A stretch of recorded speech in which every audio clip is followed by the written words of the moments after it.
Tuyết Mai xin trân trọng kính chào quý vị.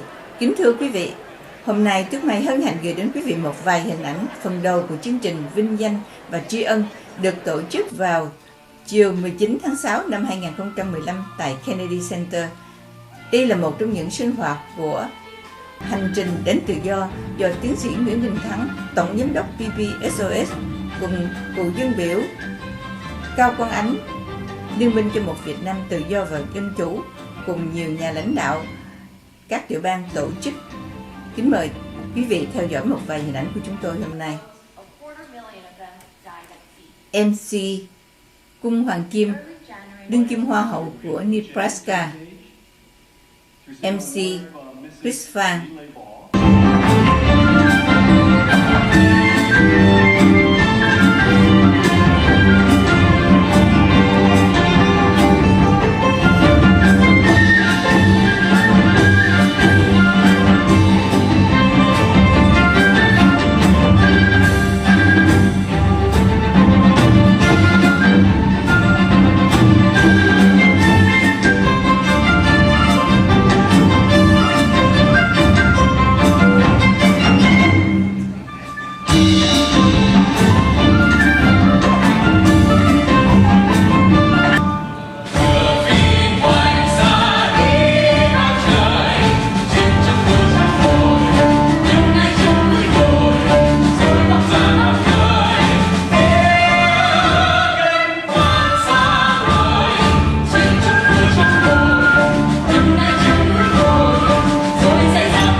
Proximity to Private First Class Samuel R. Vitello, U.S. Marine Corps, observed a booby trap which threatened the life of the Marine. Without hesitation and with utter disregard for his own safety, Private First Class Tran violently pushed the Marine in the path of the instrument of death, which was instantly activated. In performing this selfless act, the dauntless Tran exposed himself to the full blast of the explosive. As a direct result of this intrepid action, Private First Class Vitello escaped with painful but minor wounds, in contrast with the Vietnamese soldier who was mortally wounded. Private First Class Tran's devotion to duty and magnificent display of uncommon valor were in keeping with the highest traditions of the United States and the Republic of Vietnam. He gallantly gave his life in the service of the free world military forces. Our extensive research into the whereabouts of Private First Class Tran Bang Bay, surviving family members, turned up empty. Thus, we selected Private First Class Tran Bang Bay to represent the 250,000 South Vietnamese soldiers who valiantly gave their lives to defend the Republic of Vietnam and her people's freedom. Dang Vang Bay's sacrifice exemplifies the comrade-in-arms spirit between South Vietnamese and allies during the Vietnam War. Trường xa hôm nay có anh miền chiến dịch ôm sông bao ngày về Quang Vinh.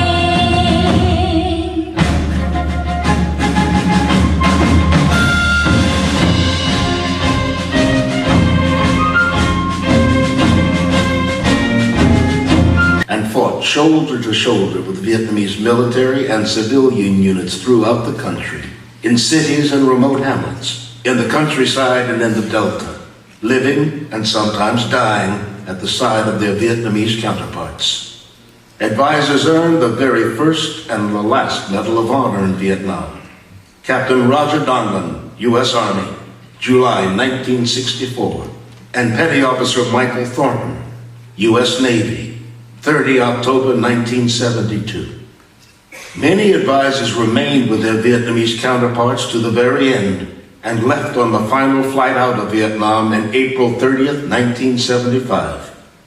Established in 1990 to reconnect former advisors with each other and with their South Vietnamese brothers in arms, Counterparts now has over 600 registered members from the United States, Vietnam, Laos, Thailand, Australia, Canada, and France. In the early 1990s, Counterparts joined forces with Vietnamese Americans across the United States. This an initiative led by BPSOS, to defend Vietnamese boat people from forced repatriation to communist Vietnam. Among these boat people were many former U.S. allies. This advocacy eventually enabled the resettlement of almost 20,000 boat people in America. Counterparts, both as an organization and through the effort of individual members, was a driving force to obtain official U.S. recognition of the secret army of indigenous mountain people, the Montagnards, who fought as our allies. Counterparts continues to advocate for the cause of human rights in Vietnam, Cambodia, and Laos. Counterparts Locator Service has found and reunited a number of former advisors and their counterparts, and has helped many counterparts immigrate to the U.S. and begin new lives. Counterparts established living memorials at Arlington National Cemetery to pay tribute to the Vietnamese Rangers, Viet Dong Hoan, in 1994, the Lao Hmong in 1997, and the Montagnards in 2015. Counterpart's Vietnamese name is Tuong Hu Dong Nam A. A perfect example of Tuong Hu was the statement of a Montagnard soldier to his U.S. counterpart: "You die, I die."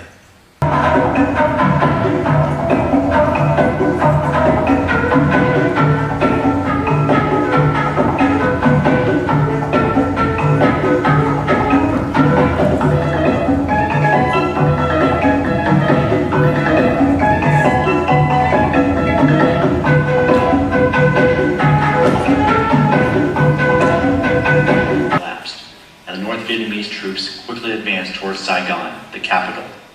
At 6:40 a.m. on the 9th of April 1975, the decisive battle for Saigon began at Xuang Lap, a dormant town 38 miles north of South Vietnam's capital.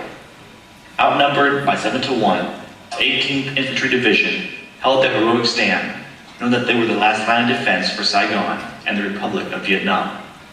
After 2 weeks, the 18th Division succumbed on April 21st, 1975. They fell back to defend Vinh Hoa Air Base. Their heroic feats earned them the name the Supermen. On April 30th, they were ordered to surrender by President Dinh Van Nguyen. At this time, I'd like to invite Mr. Nguyen Hu Jae to the stage to receive an award from Mrs. My Lê Bó and Mrs. Jan Nga Yung Nguyen. Both are former Vietnamese refugees who are now successful entrepreneurs and philanthropists.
On April 30th, 1975, General Nguyen Van Nguyen, who had become president of the Republic of Vietnam 2 days earlier, ordered the army to surrender.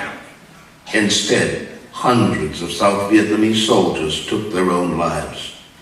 Among them were 5 generals: Major General Pham Van Phu, Major General Nguyen Qua Nam, Brigadier General Ly Van Hung, Brigadier General Tran Van Khai, and Brigadier General Lê Nguyen Vây. Many others, like Colonel Hong Ngoc Tan, the provincial chief of Chuang Kien, fought on until they ran out of ammunition and were captured by the enemy. Colonel Tan faced the communist firing squad in August 1975. These hundreds of fallen heroes fulfilled their pledge to defend the country to their last breath. Their heroic ultimate acts defined the character of the Army of the Republic of Vietnam. Their deaths made them immortal in the hearts and minds of the South Vietnamese people. They are known as the Immortals. Vietnam America shall be performed by Ban Tử ca Xuân Điền.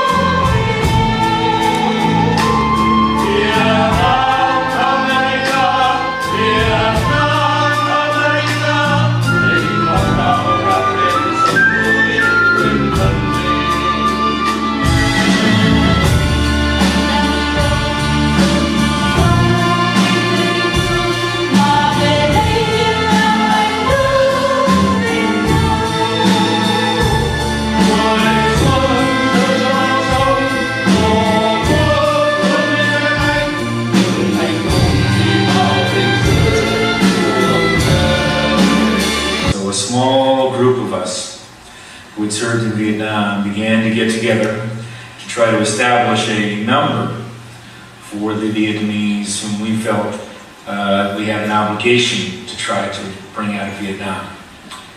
We pushed very hard for the creation of a task force that would at least bring all the agencies of the U.S. government together to work on evacuation planning. And believe it or not, that only happened, that task force only happened in March.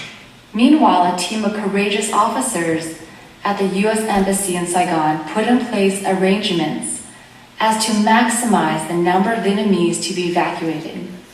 They were Shep Lohman, Lacey Wright, Joe McBride, Ken Moorfield, Mel Chapman, and many others. As Vietnamese evacuees were moved from Guam, Subic Bay, and Wake Island to the United States mainland, the Interagency Task Force, under the leadership of Julia Taft, coordinated the establishment of tent cities in Camp Pendleton in Southern California, Fort Chaffee in Arkansas, Eglin Air Base in Florida, and Fort Indian Town Gap in Pennsylvania. So calls went out from churches, calls went out from synagogues, calls went out from everywhere in the United States. Newspaper articles were written. Can you, Americans, volunteer to assist us in bringing the refugees to your state, to your city? And the call went out and was heeded. And so we had in Camp Pendleton many Americans from all walks of life come out to the camp and write out their own affidavits of support and then help the refugee family move to the United States interior and be resettled. Shep Lohman started to play his Washington role as the United States government set up a refugee program.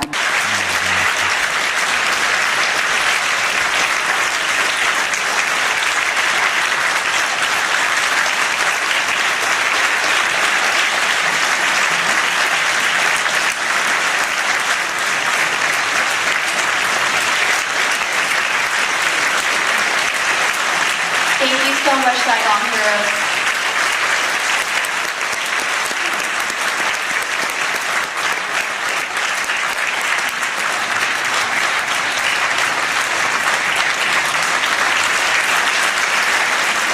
This time, BPSOS will be presented with a steering wheel from a boat in Malaysia. Thưa quý vị, vừa xem qua phần đầu của chương trình Vinh Danh và Tri Ân, một trong những sinh hoạt của chương trình Hành trình đến tự do do tiến sĩ Nguyễn Đình Thắng, cựu dân biểu Cao Quang Ánh và một số nhà lãnh đạo cộng đồng khắp nơi tổ chức tại Kennedy Center.